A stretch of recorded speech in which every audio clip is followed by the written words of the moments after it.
I hear a lot of people say that the reason why religious life is in decline is because of chastity. And I also hear a lot of people claim that chastity in religious life is the reason why there's a pedophile problem in the church. And I'd like to address those both issues because they're bullshit. I'm a huge defender of chastity.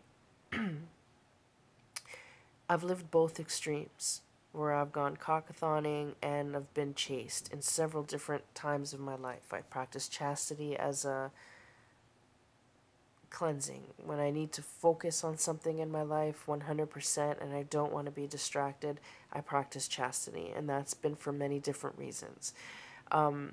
One of those times is I was actually contemplating becoming a nun, and I was in discernment and living a very religious life. And I'm going to talk to you about your chakras. Okay, so you've got these 7 energy centers in your body, and think of it as, like Maslow's hierarchy of needs. They kind of match up to that. So your root is your sex chakra, and that's where the fire is and all this stuff, and then family, and then safety, and then emotional stuff, and your ability to communicate, and your spiritual intuition, and then your connection to God.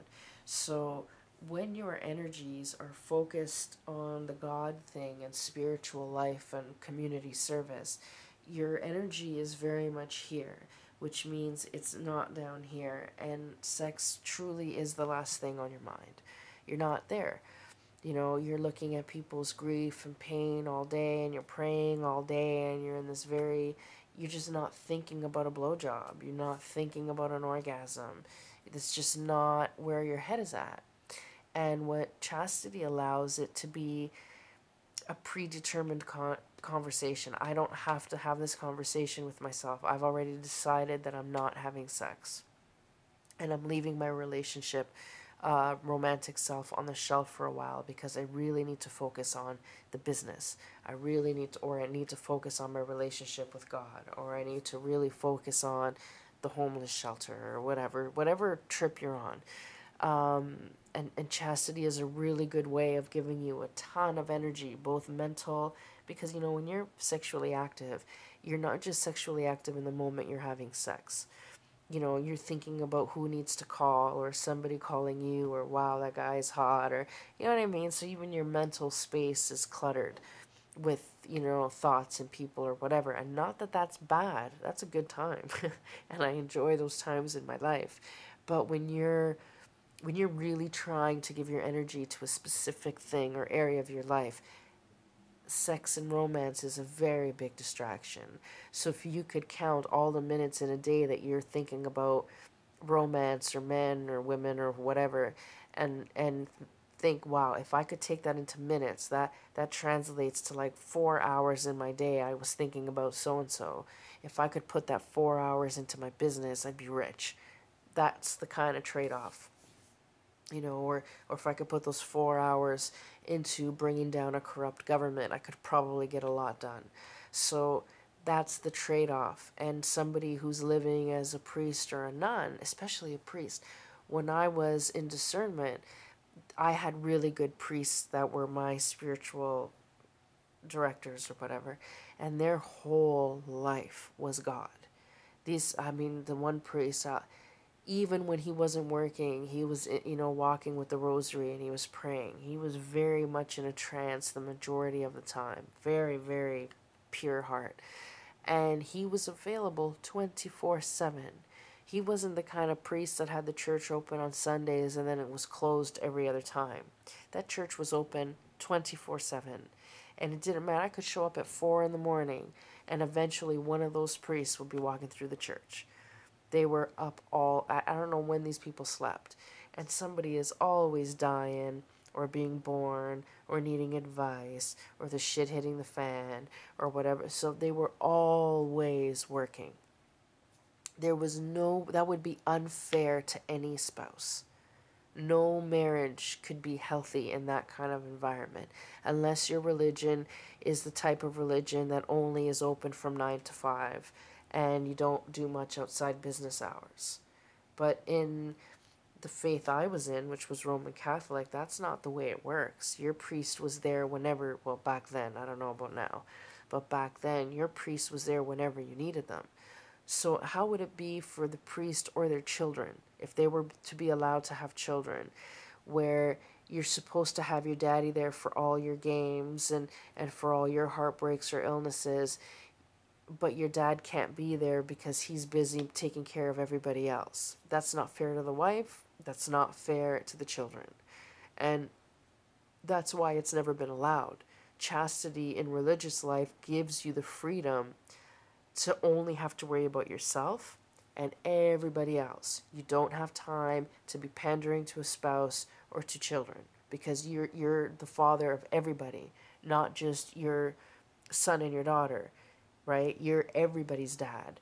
So you don't have time for your own son and daughter, which is why you shouldn't have them. Or that's the theory. And having lived that life, I would agree with that. There's no way I could handle a boyfriend when I was in discernment. There's no way. There's no time, no room, no nothing.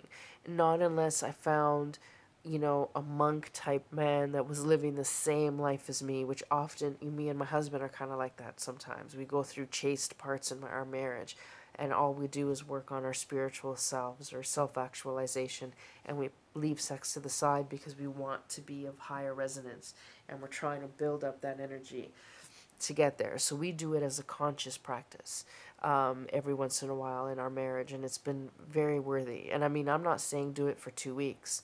That, doesn't count. We will practice it for 2 years and really, make use of that time and that energy. So it's not a bad thing. Now let's discuss the whole pedophile thing. If men were allowed to marry, there wouldn't be pedophiles. I hear that constantly. Really think about what you're saying. So you're saying that if you don't have sex with an adult, are you going to go out and start raping children? That's not the way it works, honey. That's stupid. That's literally the stupidest thing I've ever heard. Okay, a pedophile is a pedophile. And a pedophile will target children and hurt children because that's what they're into. That's their fetish. So even if they're married, for example, there's lots of guys that rape their kids who are happily married to their wife, right? And a lot of times the wife pretends they don't know. I've heard that a lot too, where they're just in denial that it's even happening. That's sick shit. But that's what happens when you get a pedophile living a normal life. You know what I mean? That's the shit that happens. The reason why there's pedophiles, and the church did not create pedophiles. That's not, and chastity does not create pedophiles. That's just dumb. What happens is pedophiles seek out jobs that will put them in a position of trust around their intended victims. So a priest knows that he will be exposed to a lot of children, so do child doctors, so a pedophile would think, okay, what job can I do that would put me in contact with a lot of children unsupervised because they'll trust me? A sports coach, a priest, a doctor, a pediatrician. You know what I mean? Those are the kind of positions that give you the opportunity to target children because if you're a child predator. It's nothing to do with chastity. That's irrelevant. Irrelevant. A pedophile doesn't want to have sex with an adult. That's the point. That's the problem, right? So you have to stop equating chastity. You're demonizing chastity when you're doing that. Chastity is a beautiful thing, and it's a beautiful sacrifice. And I never hear anybody say that there's something wrong with a woman being chaste. When a woman becomes a nun and takes a vow of chastity, nobody has anything negative to say about it. But as soon as a man chooses chastity, all of a sudden there's a shitstorm and everybody's waiting for him to become a rapist. That does not say a lot about what we think about men. That is very insulting to men to say that a man is so fucking twisted that if he doesn't get laid, he's going to become a predator. Like, that's, you know what I mean? Doesn't that sound ridiculous? It's ridiculous. So that shouldn't even be part of the conversation. If there's decline in the church, I think it's because the church has become corrupt and it's hoarding all this money when people are starving, and it's out of date. It's out of everything. And people understand now the fallacy of religion and how anything that separates us from anybody else is evil. And therefore, if it's evil, it can't be from God. And people are starting to see that religion is completely, I don't know, it's just not healthy. You know, there's some nice parts about it, the community part, but that has nothing to do with the spiritual aspect. You know, and a lot of dogma is just backwards and divisive. And I think that just like borders are created to put you against them, it's the same thing with religion. Christians are battling Catholics, who are battling Muslims, who are battling Jews. You know what I mean? All these religious beefs are causing world wars. And I think we're seeing that now, that religion is causing more harm than it's helping. And that's why people aren't choosing religion. It's not because of chastity. You know, there are a lot of people that are living very spiritual, meaningful lives that are choosing chastity because it's safe and because it's easy and because it's uncomplicated, and it has nothing to do with any that is going to do anything bad to them. It's a good thing for you, actually. Try it. If you're the kind of person that's been bouncing from one bad relationship to the next and you've got tons of baggage or whatever, put the cock down for a year. You know what I mean? Put the cock down for a year and work on your shit. And don't be looking at who the next guy. No, deal with your own shit so that when you actually get into another relationship, it's not another shitstorm. You know, and the only way you're going to do that is through chastity, because as long as you've got cocks walking in and out slapping you in the face, you're going to be distracted. You know what I mean? So, and the same goes for men too. You're having problems in your love life or your career or your family life, you know, put the pussy down. Step away from the pussy and go deal with your family and go take care of shit. And then when you get your life balanced out and now you have room for meaningful love, then you could attract it. But as long as you're all distracted and fucked up, you're not fixing the things that need fixing, that are probably is what causing you to not have a successful relationship anyway.